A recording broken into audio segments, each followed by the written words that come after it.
There's $7 billion in ECF funding coming. We're going to answer the tough questions about applying. What's the difference between ECF and ERATE?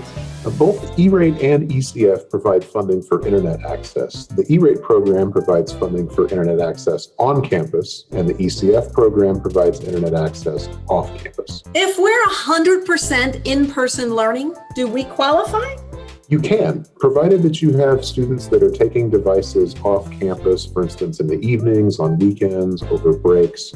As long as there's some off-campus use of the equipment, generally the equipment should qualify for ECF funds. Can ECF cover a 2-year service plan? The first round of ECF applications will cover purchases made from July 1st, 2021 through June 30th of 2022. Service plans may cover a longer period than that, but the first round of funding will be only for services delivered within that time frame. Can ECF be used for renewals? Yes, ECF funding can be used for services that renew at any point during the July 1st, 2021 through June 30th, 2022 timeframe. What about replacing worn-out equipment? Yes, you can replace worn-out equipment with ECF funds. If that equipment is not sufficient to engage in remote learning, then you can certainly use ECF funds to replace those devices. Does it cover mini PCs, desktops, expensive laptops? The ECF program covers portable connected devices, primarily laptops and tablets. Desktop computers are excluded from the program, as are cellular phones. What does reimbursable in advance mean? If you're short on cash, the ECF program can pay you before you pay your vendor.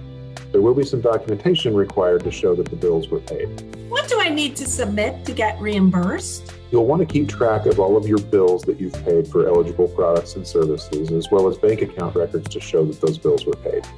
Do my vendors need to register, or can I pay them directly?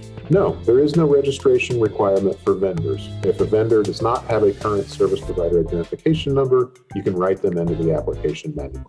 Is network security eligible for ECF funding?